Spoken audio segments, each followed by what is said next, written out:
in the body. The body is always trying to maintain balance. And the term allostasis is used to describe this process for buffering the stress response, which may be activated by psychological factors like discrimination.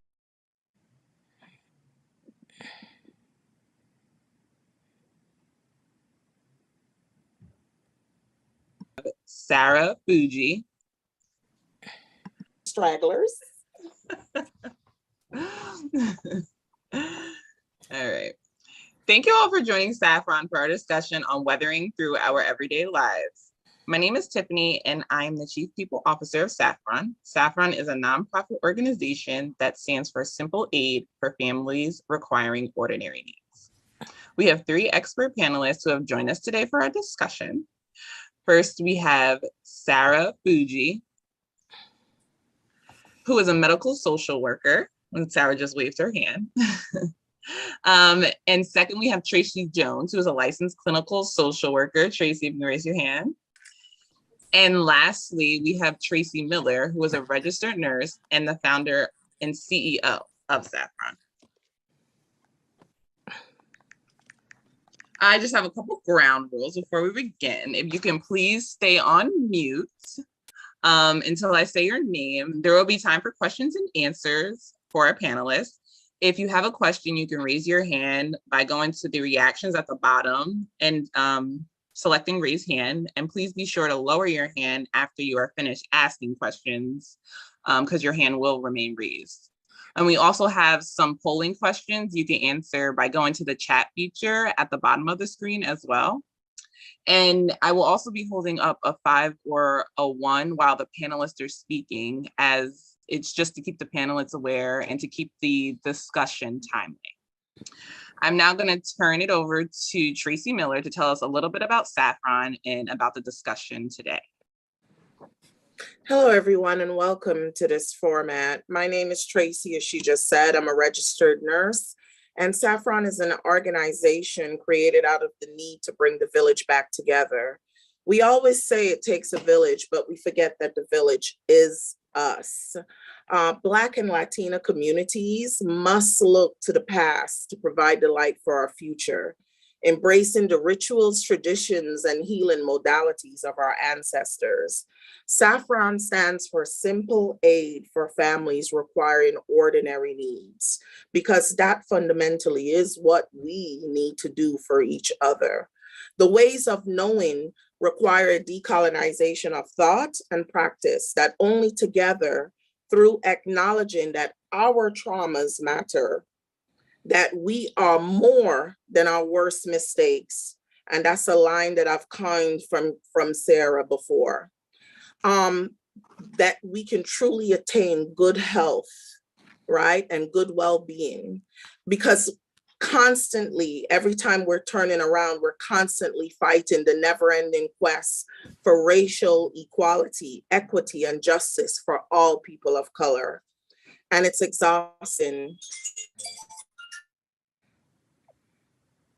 Health data shows chronic exposure to racial disparities, social and economic disadvantages that lead to accelerated decline in mental and physical health outcomes.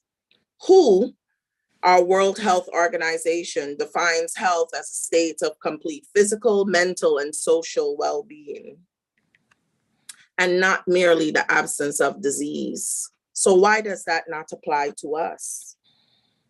This is Black History Month, and Black History Month has been defined as one to wear and wellness, as well as pay homage to all people of color that are in healthcare. So based on that, Black and Latina and other minority people should and do use data and other information sharing modalities to document, decry, and agitate against the interconnected, intersecting inequalities intentionally baked in to the US systems and structures, and also other places in the world. Systems are baked in for no other reason than to curtail, circumscribe, and destroy Black lives and our well-being. Black health and wellness not only includes what we need to do mentally and physically, but at this point in the 21st century, ladies and gentlemen, if there anyone participating, our understanding of Black and Latina health and wellness is broader and much more nuanced than ever before. And that's because we have social media, we have activism, right? We are communicating a little bit more with podcasts. And examples of those are like Therapy for Black Girls and The Read.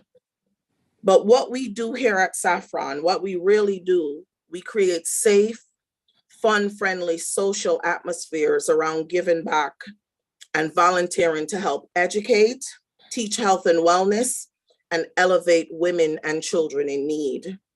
But because we're still in the overhanging shadow of the COVID-19 pandemic, we here at Saffron recognize that we need to pivot and create a virtual space that is safe, multicultural, for generational conversations about our issues, honest opinions about the world around us and the effects it's having on our communities, families, physical, emotional, spiritual, mental health, and well-being. It's going to be important that we have these expert panelists that are here joining us today to add much needed insight, because COVID has been the gift that keeps on giving in the worst ways possible, especially to Black and Latina communities, bearing the brunt of bad news and experiencing a disproportionate amount of deaths from COVID-19, as we're all well aware. The effects of this can actually be measured through what I call allostatic load. And because I'm an RN, I do have to give some statistics, right, and some stats. It's a metric used to qualify the accumulation of chronic stress-related health effects in the body. The body is always trying to maintain balance, and the term allostasis is used to describe this process for buffering the stress response, which may be activated by psychological factors like discrimination or environmental factors like we experience or see in underserved and underprivileged communities. Because it is Black History Month, I want to pay homage to Olivia Afuso, and I may not be pronouncing it right because I do have an accent as well. So if anyone want to correct me, they could. Afuso. She has a PhD and she's an associate professor at the University of Alabama in Birmingham. And she tells us that experts can calculate a person's allostatic load with various lab tests. Stress can affect anyone's body, but Black people, Latina people have a higher allostatic load score than white people. And this is not just her. I did further research and I saw that this was published in the Journal of National Medical Association. Research at this point shows us that racism as a culprit has been problematic long before media amplified it, long before racial traumas were taken to a viral level, people.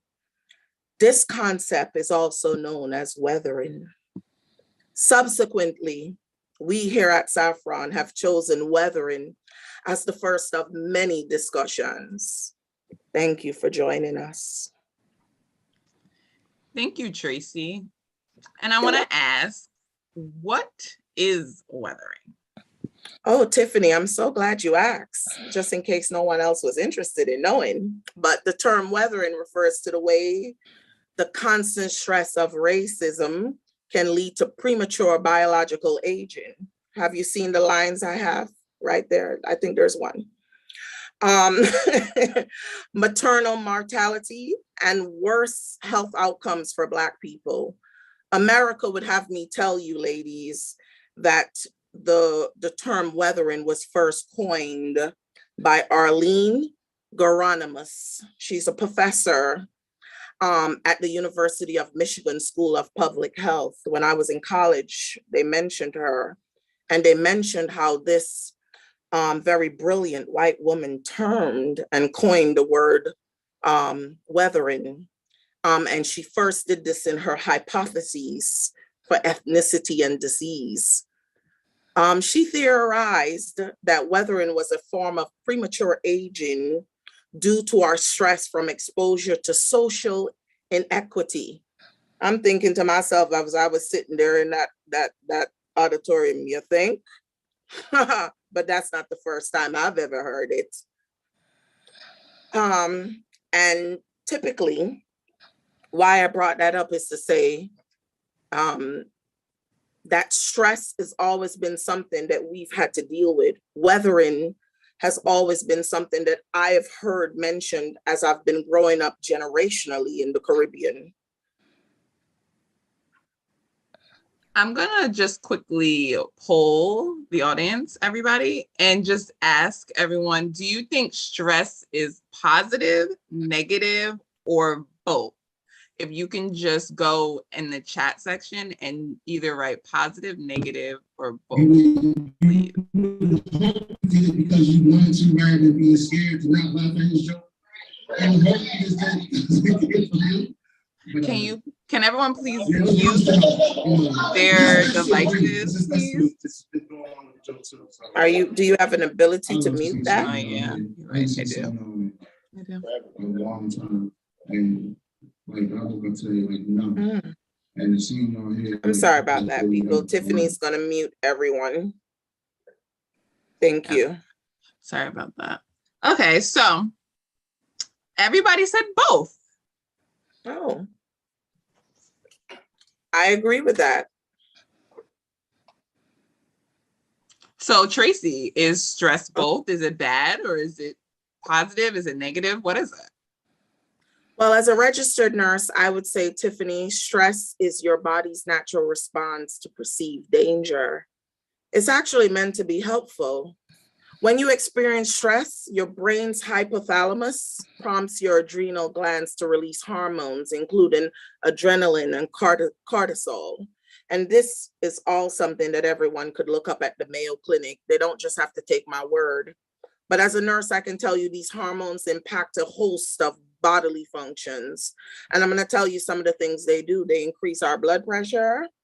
They quicken our heart rate. All of these physiological changes allow you to fight your potential stressor or flee from harm. And if you've ever heard us say, we'll say fight or flight response, but they can also negatively impact us. And because of that, they can lead to strokes and heart attacks.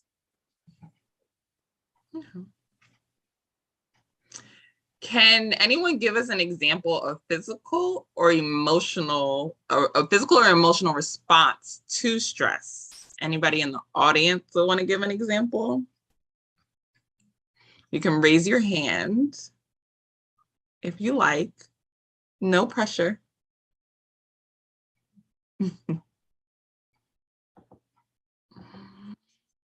All right. And in that case, can Tracy Miller, can you give us an example, please? I'd love to. An example is an employee following you for no reason besides the color of your skin as you shop in a store. Your heart starts to race. You start breathing faster. This is a physiological response to the stress of being a Black person in America. You'll leave the store, your heart rate will normalize, your breathing will normalize, but the emotional and mental effects of that experience will resonate in your spirit. Weathering.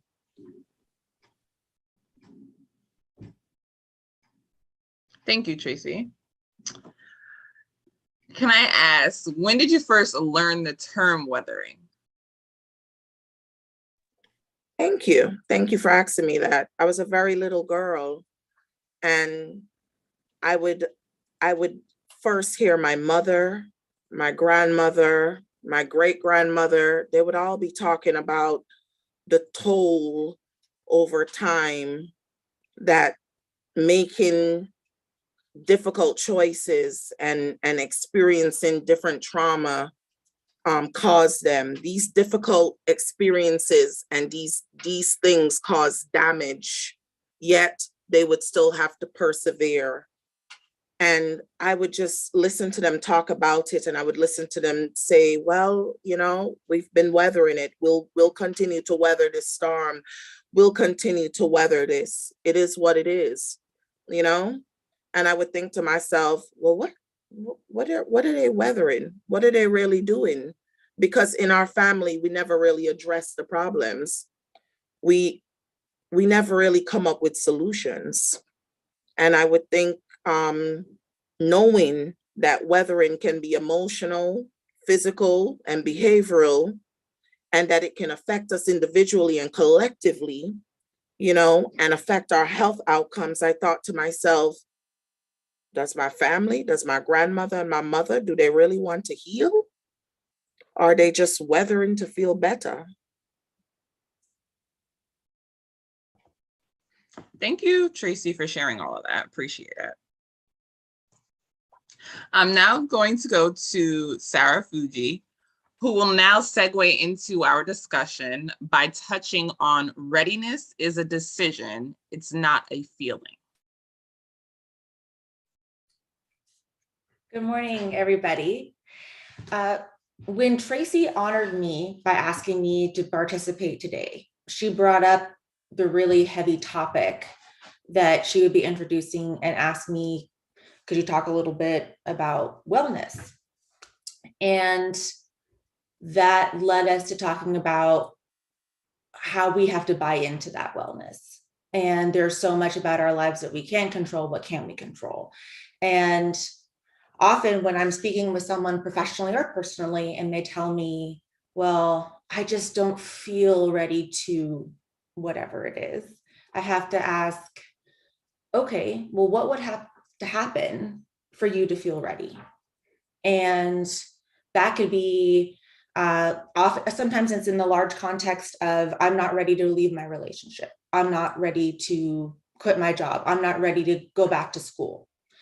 Sometimes it's a little bit more overtly something that you know you really shouldn't be doing. I'm not ready to quit smoking because they don't feel ready. And when in those sorts of discussions, I'd say a lot of times people are saying that in the framework of I don't want to lose something. I don't feel ready because I don't want to lose the companionship in my relationship. I don't want to lose the benefits my job provides. I don't want to lose my personal space that I get when I go out and take a break for smoking.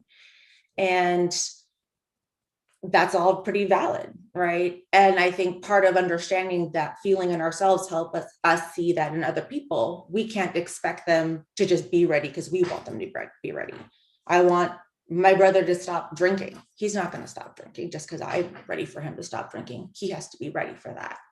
But the other piece of that is that readiness isn't necessarily a feeling, it's a decision and a commitment. All of us have been thrown into something in our lives that, if asked beforehand, we wouldn't have said that we felt ready for it. This pandemic, I think, is one perfect example. And yet we're all here. And somehow we were able to manage and get by. And that shows that we are able to do things that we're not necessarily feeling ready for. And thinking about making changes, it requires that level of commitment to readiness. Maya Angelou said, if you don't like something, change it. If you can't change it, change your attitude. And so while we can't necessarily change people and we can't change our environment magically, we can move, we can do things like that. But that's not necessarily a solution to the everyday stressors that, Tracy was referencing. And so what I wanted to talk a little bit about was ways that we can make small decisions that can have a big impact in our everyday lives. because we are our habits. And so when we decide that we're ready for a change, and we often think, okay, well, I'm committing to a big change, I'm committing to something pretty big, like the big examples I mentioned initially, like a relationship or a career. But I think that it's setting goals for ourselves is more about what we can do in the everyday. And so when we decide that we're ready for that change and we make that commitment, how do we actually do something about it? And sometimes we think of this, well, we often think of it in terms of like a New Year's resolution kind of a thing for ourselves. Like, I'm going to do whatever it is. This year is going to be my year. I'm going to be healthy. And I think that can be helpful, but how do we actually make it work? And so drawing from this book called Tiny Habits by Dr. BJ Fogg, I think that he has some really good tools for that. And so I want to give like a good example about how he can pragmatically help us in our day-to-day. So when he's in terms of the example of, okay, I want to be healthy, instead of thinking I'm going to sleep 8 hours a night, I'm going to pack all of my food, I'm going to run 3 miles a day, I'm going to brush my teeth 3 times a day, and the like, which is all of these great ideas, but they're not necessarily immediately actionable. He encourages us to first pick an anchor for that behavior, and I'll give an example, and then make that behavior small so we can do something, and then to celebrate it. So his example was flossing. He wanted to start flossing every day, which is a novel idea. But instead of just saying, I'm going to floss every day and let that be the goal, he said, every time I stand at the sink to brush my teeth, I will floss 1 tooth. And then afterwards, he celebrates by saying victory out loud. Flossing 1 tooth sounds so silly, but breaking it down that far makes it sound so approachable, because we make things into something that they're so much bigger than they need to be. Instead of saying I'm going to read a book, I'm going to read 1 page of this book every time I sit next to my bed. And just like we build behaviors into our lives every day without realizing it, like drinking a glass of wine when you get home from work, or putting on lotion before you go to bed, you can do this. And before you know it, you can build really, really positive habits every day. You can even do it by picking an anchor that's an irritant. Like every time your neighbor's dog barks too loud, you can say, okay, well, if one of my goals is to be a better friend, every time my neighbor's dog barks, I'm going to text my friend, hey, how are you today? Or similarly, our caregivers who are really, really struggling. You know, I really want to have the patience and the grace of someone that loves what they're doing, even though every day it's really hard taking care of my mom.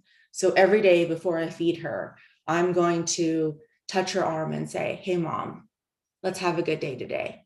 Or really personalize that interaction to make it more normal, instead of it just being a task. I'm going to have to feed you. So I hope that this is somehow useful, and that some of it resonated with you, and that you could think of your own anchors in your own lives where you could add a tiny habit or behavior to it. Thank you, Sarah, for your expertise. I'm going to open it up now to the audience to see if they have any questions for Sarah. You can either raise your hand, or you can either put it in the chat if you have a question as well. Whichever one you feel more comfortable doing is fine. I'll just wait a couple minutes to see if anyone will do either or. A couple seconds.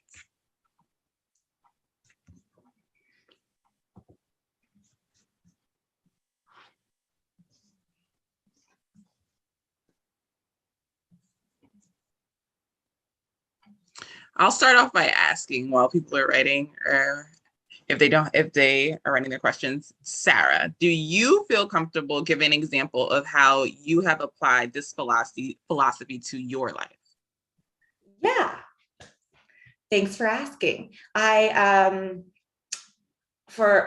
Actually, I was someone who bought a Peloton bike actually before the pandemic, which was cool, but I was having a hard time making myself use it because I wasn't used to it.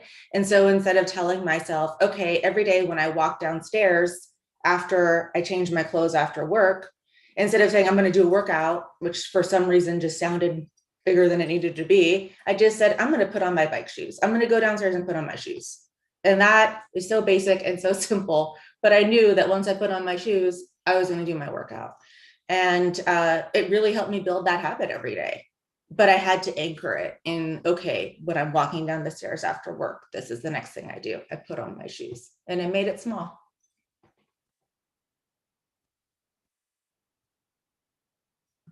Thank you for sharing that. No one else had to ask any questions in the chat.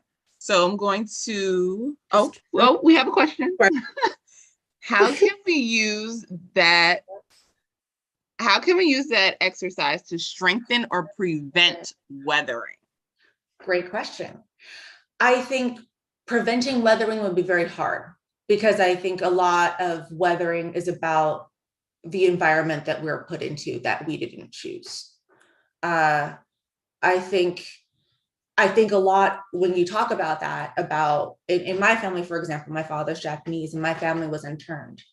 So during World War II, all of their businesses were taken and they were rounded up and they were forced to live in a horse stall for years.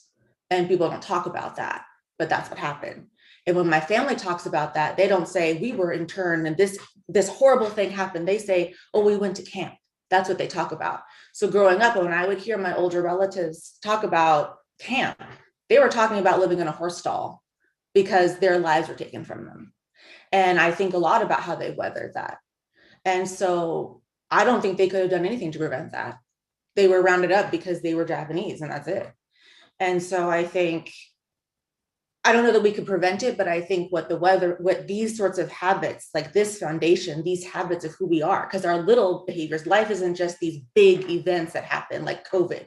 That's one thing, but it's the everyday. It's who we are. Are we the person that greets people and meets them and looks them in the eye? Are we the person that compliments someone when we know they're looking good that day? Or do we just choose not to take that opportunity? Those are just habits. And if life is just a series of those moments, having the good habits in that foundation will help you when those big things happen, like COVID, and it helps you survive it a little bit better with who you want to be intact. I hope that answers your question. It looks like Shelby had a question. When it benefits you, but you want to change this as a job, what are tiny ways to start with that? Oh, what a beautiful question. I think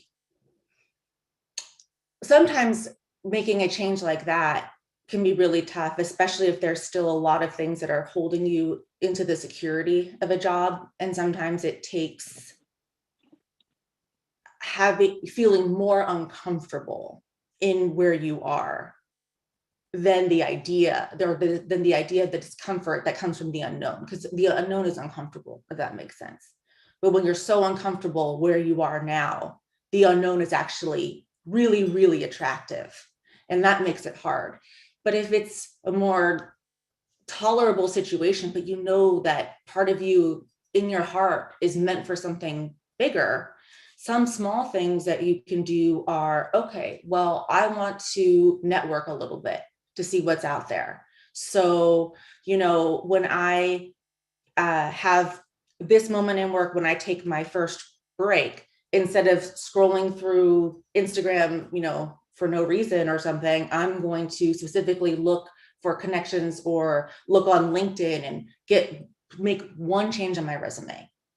Not change my whole resume, but I'm going to review my resume, make one change on my resume, or I'm going to reach out to someone that I know is in the field that I want to be in over social media, say, or through an email or a phone call. But one thing, just a small one, and anchor it into your day, something that would make sense. The break was an example. But if it makes more sense to do it right when you wake up in the morning, that's a good one too. Oh, you're so welcome. Thank you all for your questions. And thank you, Sarah, again. I did have a question. Oh, go on. Maybe it's a statement. It'll segue into the next panelist, I'm sure. But it's important as a registered nurse that at this point that I mentioned that our weathering generationally, as far back as we can tell, has given us chronic stress. And chronic stress leads to things like depression, according to the American Psychological Association. This is not something that, we're making up. This is something that actually exists. The physiological factors of this chronic stress might be headaches and tension headaches and migraines and backaches, but the long-term effects are being passed down generationally. Mhm. I can safely say that I come from a generation of women who, to me, they're weathering, but they're all fucking depressed at Yes. some point or another. Excuse my French, guys, because I'm Caribbean, I'm gonna be to the point. And my question to you is, I get what you're saying. It's our environment, but the purpose of this is, how do we get them to talk about it? How do we get them to start to make a change and own it instead of tabling it? I think the best way is through example. People don't want to be managed or told what to do, but they do want to be led and they do want to be inspired. And part of that weathering that you're talking about, there's such an intergenerational component that is trauma without realizing it, because those behaviors and those small habits that we learn growing up on how to cope with something is passed down. Are we a family where when everyone's mad, everyone yells at each other or things get broken in the house? Or are we a family when everyone's mad, everyone is silent and you're just not talking at all? And that's passed down. And so to be the person that, be the first one maybe to speak up and to seem happy that you're open about being stressed out and that you're willing to speak to something that's not right, or that even, if you feel comfortable ruining a couple holidays, I mean, if you're outspoken enough, I have, when all the families together, that's what it is. And you're going to speak to, what, Uncle so-and-so, it's not right to be saying that. Why do you talk like that? Why do you use these terms that denigrate all of us? Why do you talk to your wife like that? Why do you let your daughters hear you talk to your wife like that? Like that's okay. And that's also a decision to be the one that speak up. I just know that it's so hard to change people because they don't want to change. But they might be inspired and they might want to, or they might feel more comfortable because you are willing to put yourself out on a limb. Thank you. Tiffany, back to you. Thank you for that. I think we have another question.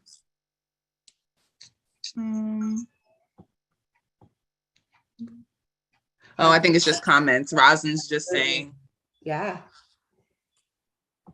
Absolutely. Have to be uncomfortable to initiate the change. And Selby said, I love that, inspiring others.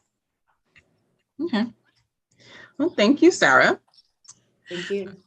Okay, now we are going to go over to Tracy Jones, who will now segue into our discussion by touching on, is silence making you sick?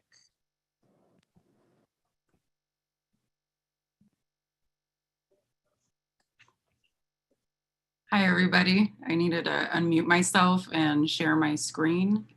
So I'm here to talk about how silence impacts our physical, emotional, and mental health. And this, again, is along the lines that we've been talking about this morning about the idea of weathering. And I like to just think about how often in life we go through not speaking our truth and being truthful. And I really believe that it's our truth that sets us free. And how this truth impacts us on all levels, in our home environments, in our work environments, in our relationships. So I'm going to just share my slides. So have you all heard of Dr. Thema? she says that sometimes we silence our feelings and convince ourselves it's to keep the peace. Whose peace are you protecting, and what is your silence costing you? So I look at the price we pay for keeping quiet, pent up resentment, pent up anger.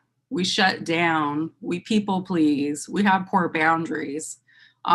This is how keeping quiet really, and I will be cursing too, fucks us up. When just think of an interaction with a friend, it could be very basic. The friend invites you out to go eat Chinese and you really want to eat Mexican, but you go along because you feel like if you say what you want, you're going to be rocking the boat. And you end up feeling a little resentment towards your friend because you want to eat Mexican food and they want Chinese. And it could be something that small, but imagine your day-to-day interactions moving through life where you don't say what you want. Another example is if you go to a restaurant and the food is cold or it's not to your liking, how many people would just eat it instead of saying what they take this back, you know, it's not how I like it, I want it this way. Many people will just eat it. And I'm really about advocating folks to speak up and speak out, even if it's difficult, even if it's scary, it's intimidating. Like, I feel like that's the way we get our needs met, by vocalizing what we need. And I'm a therapist in private practice. So I work a lot with my clients around finding their voice and using their voice. And so here's a quote I found. I told my therapist that I let some things slide that bother me to keep the peace. And he told me, that sounds nice, but you're keeping the peace around you. What about the peace inside you? Now I've been saying whatever's on my mind. This is a huge step for most folks. Like, being able to say what's on your mind can be very intimidating, especially when you come from environments where we talk about that generational impact where you're seen but not heard, or you know, you got to stay out of grown folks' business. Your opinion doesn't matter. Or like Sarah said earlier, like, you come from a family environment where when there's an eruption or a rupture, it's just silence or it's fighting. Things get thrown. Like, those type of environments can then predict how you navigate the outer world. So you may be intimidated to speak your truth because at home you got slapped, or at home you saw abuse happen, or your parents shut down and just wouldn't talk to you. So you didn't know what was on their mind. And so these things can really mess you up later on. And my next slide is just how the physical impacts of keeping silent. Tracy had mentioned earlier about the different hormones that we have in our bodies that ramp up feelings of fight and flight. So cortisol is that stress hormone made and released by the adrenal glands. It's our alarm system of the body. So it's that fight or flight response. Like, when things are dangerous, when there's a threat, and when you're in crisis, like, do I box them or do I run? That's that cortisol kicking up. But a lot of times what happens in life is, like, our cortisol is running on overdrive because it's not, we're living day-to-day stress as folks of color. You walk into the store, you're being followed, you're being racially profiled driving. At work, you know, as a Black woman, for example, at work, they like you until a point. And then when you start showing who you are and how you are a good worker, they don't like that. So then you're worried about, am I gonna lose my job? Like, how do I be me and keep my job, you know? So it's like all these stressors compound you day to day. And these are some of the impacts of that stress, right? Headaches, fatigue, heart disease, diabetes, sleep problems, hypervigilance, depression, anxiety. Like when clients come to see me, they're stressed, they have anxiety, they're depressed. Like this is what they come for. And then you dig a little deeper to find out, well, what's happening? Oh, well, at work, you know, they're bullying me at work. I'm the only Black person at work. And I'm afraid to speak up because if I speak up, I'm gonna lose my job. So I've got to fall in line in order to be here. And I just see people day in and day out eating their words and keeping themselves silent. And it's such a detriment. It's probably one of the worst things that can happen to you. And figuring out a way to use your voice for change is scary, but it is possible. And so I like Oprah. Am I tired or are people tiring? Right? So what do we do to lower our cortisol levels, right? Rest. Rest is so important, especially when we're worker bees. You know, we think we gotta work. We can't take time off of work. I can't, you know, I'm gonna let my teammates down if I take time off. Like we really gotta be able to bring it back to the self and prioritize ourselves first, because like when you're on the plane, they tell you to put your mask on first before others. It's the same idea. You got to be able to help yourself first before you can help others. Breathing exercises are really good. Grounding exercises are fantastic. Sing and dance, like get to moving. Like the more you move your body, like you get that energy out. Drink some tea, go for a walk. Find safe ways to express yourself. These are different things that you can do to help try to manage stress in healthier ways. And then this is adapted from Audre Lorde. I call this the assignment. What can we do to find our voice? And these are some questions she asked. What are the words you do not have yet? Or for what do you not have words yet? 2, what do you need to say? List as many things as necessary. 3, what are the tyrannies you swallow day by day and attempt to make your own until you will sicken and die of them, still in silence? List as many as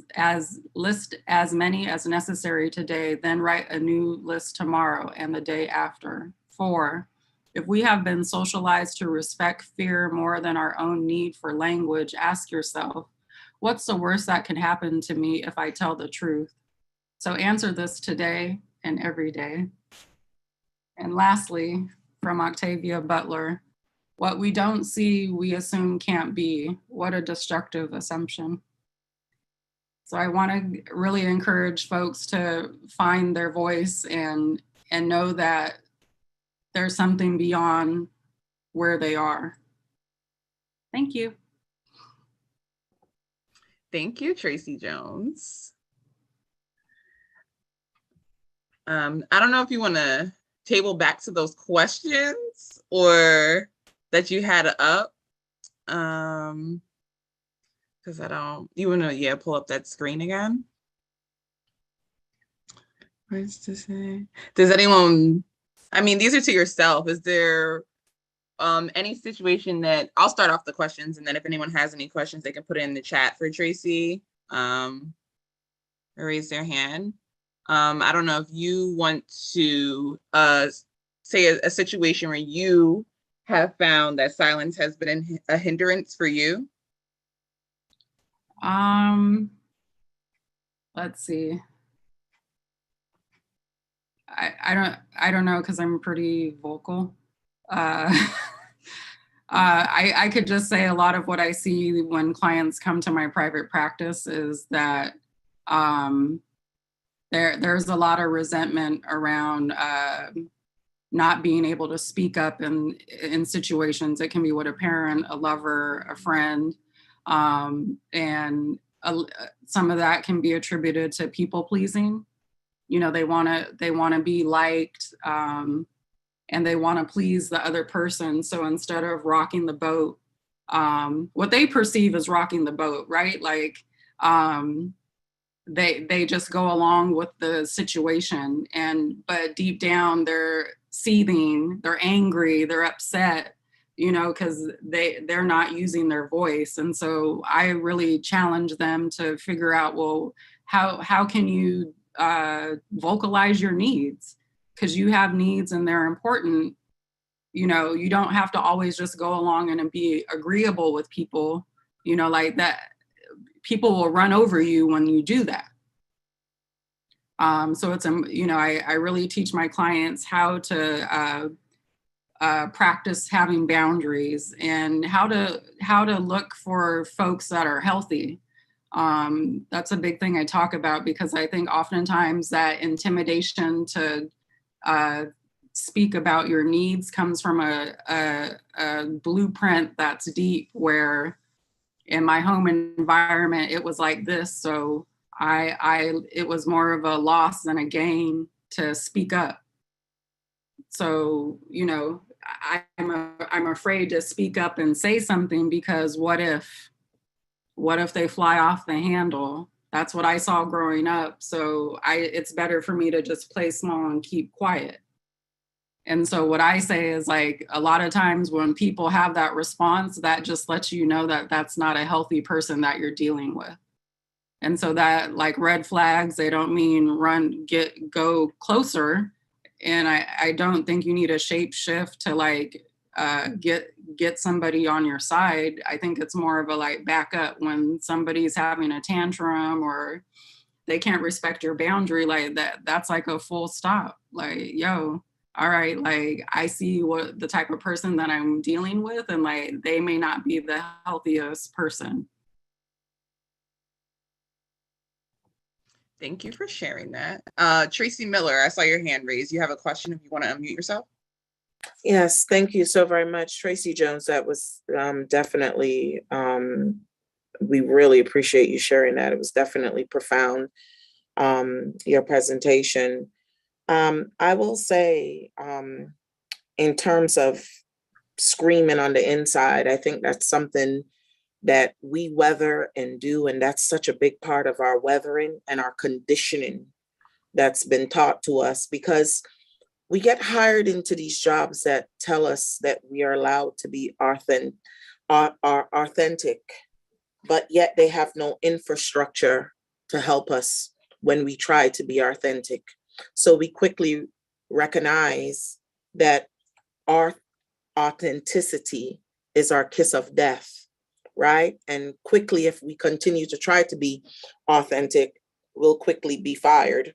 So we keep silent about that. And that's on the inside. What we don't know is, how do we stop? I don't think we know how to stop. And my question to you would be, our society expects anger. They expect bitterness of people of color. They expect that. But they don't have a space where they allow us to express our pain and trauma. So how can we be silent, Tracy Jones, no more? How are we silent no more? I think we're silent no more by first, like, finding community, like folks that you can talk to speak up, to voice these things. That if it's a work environment situation, you know, checking in with other folks, like, yo, like, this is my experience, like, am I tripping? Because a lot of it is straight up gaslighting. Like, am I, oh wait, oh, you experience this too? Like, oh, I'm not the only one. Like, okay, like, now it's like you get the validation to know that you're not alone. And I think figuring out, I would say, if we're using the work environment as an example, I would be finding out what the policies are in your work environment. I would consult an attorney, because a lot of times we feel helpless, like, oh, there's nothing we can do. But once you find out that other people are experiencing the same, I feel like there's power in numbers, and really just being strategic. I think the power play is knowing how to work the system that you're in. Oftentimes I find that management is looking for you to be reactive, to be angry, and they use that against you. So I think in these situations, you have to be strategic and knowing your rights and knowing how to fight for your rights in a quote unquote professional manner. Tracy, thank you so much for this. Will you talk a little bit about what gaslighting is because you mentioned that, so that everyone understands how powerful and insidious that method of keeping someone subordinate is? Yeah, gaslighting is a way of leaving a person to second guess and question themselves.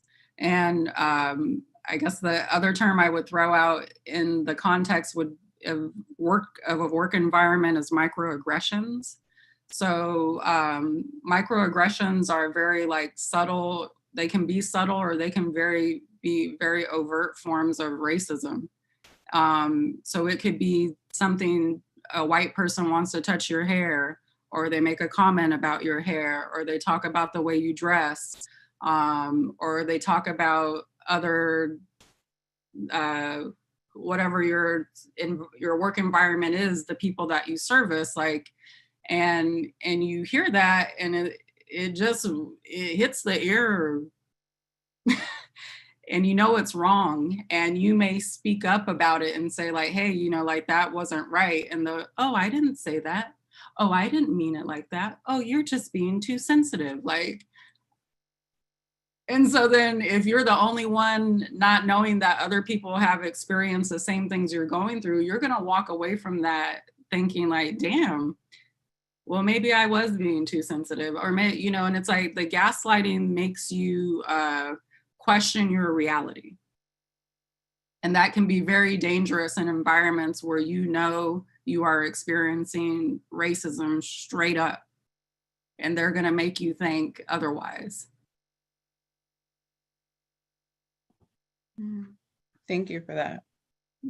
I saw that Shelby had commented and said that she definitely lost a job for speaking up at one point. So yeah, and I would just say, with everything that's gone on since George Floyd and all this performative allyship that has been happening in companies,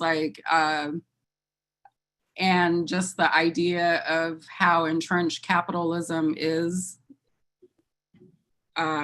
If you've noticed through COVID how capitalism just really, oh boy, that this may need to be another another table talk. But it's just, it's good to stand up. I feel like if you don't stand for something, you'll fall for anything. And I think now is the time for us to speak up. And I just think times are changing. And I think the more we can be vocal about who we are, remembering who we are, and standing firm in who we are, things have to change. And sometimes by any means necessary. But that can be our next talk. I wanted to add, Shelby, thank you for sharing that with us. And that, you faced a really terrible consequence for something just for being honest, it sounds like. And that's unfortunate, because it teaches everyone else wherever you were that they shouldn't. But at the same time, that was your way of saying, I don't want to have to weather anymore. And that was your choice to say, I don't have to live like this. And it certainly came at a huge cost to you. And I'm sorry for that. But you did do that thing that Tracy was asking about earlier, which is, how do we stop that? Or what do we do when it happens? And you just said, I don't have to live like this. I don't have to. weather, not here at least. Wow, that was profound. Well, thank you for sharing. I'm going to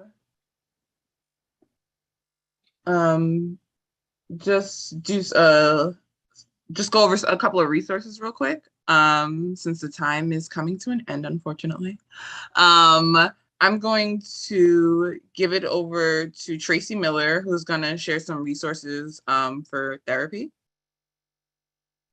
Yes, I'm definitely going to do that. And I'll also invite the panelists to do so as well.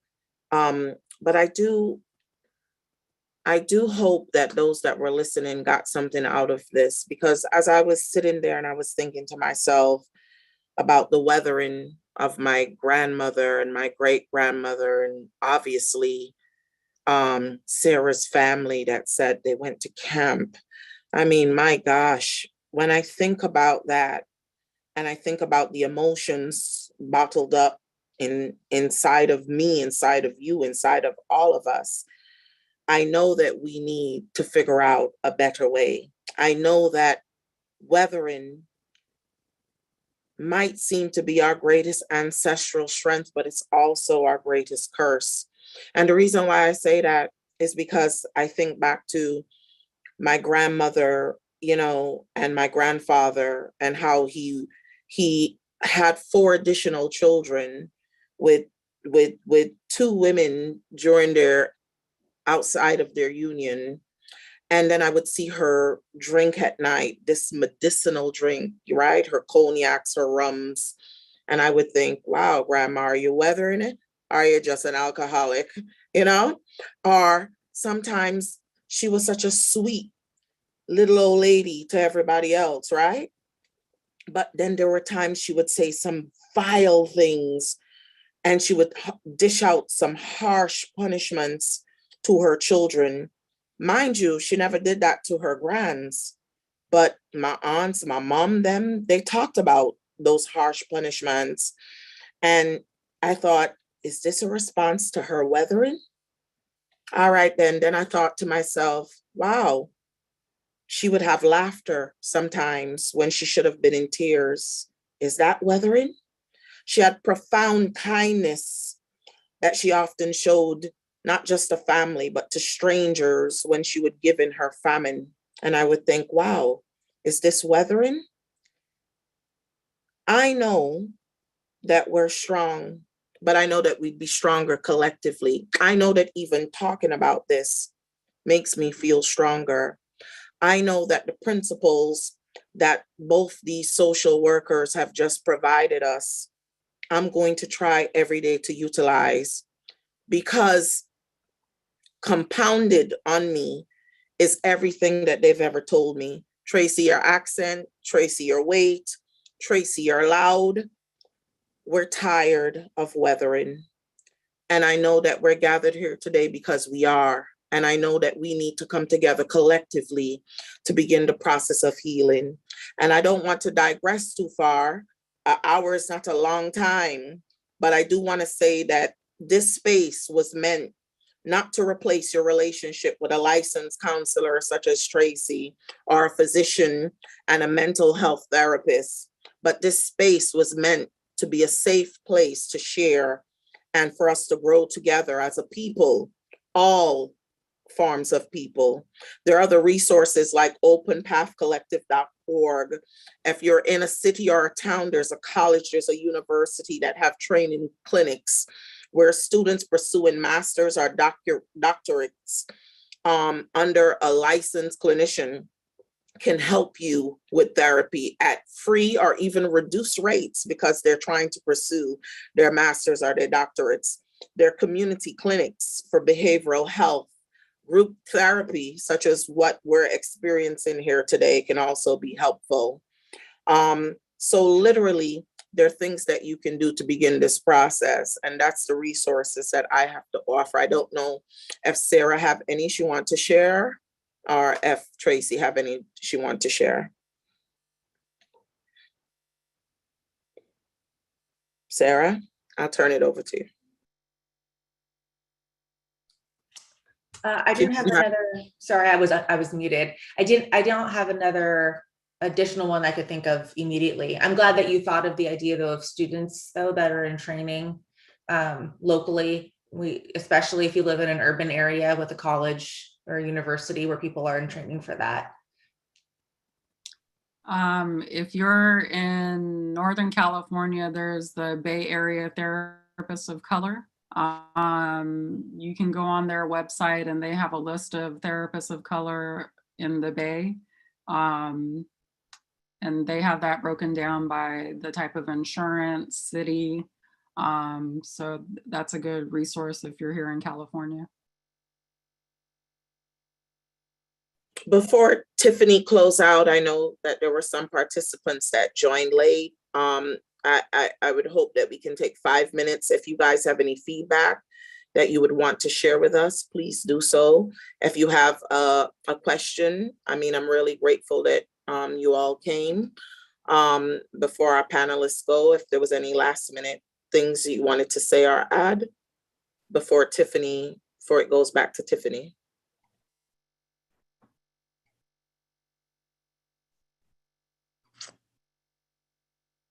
While you guys are maybe typing, I'm just going to put the information where to find Tracy Jones, because she had given that at oaktowntherapy.com, and also on Instagram and Twitter at Oaktown Therapy as well.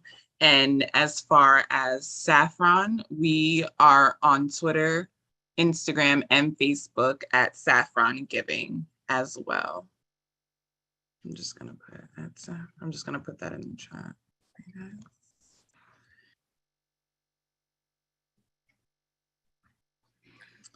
And I also just want to thank everyone for coming today, and to please be sure to be on the lookout for future events that Saffron will be having. We really appreciate having you guys, and for everyone participating with us today.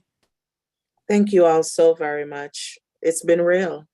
Thank you. And I want everybody here that logged in, whether you spoke or whether you silently listened, I want you to know our traumas matter. They matter to me. Thank you. Thank you. Enjoy your day, everyone. Bye-bye. Thanks. Bye.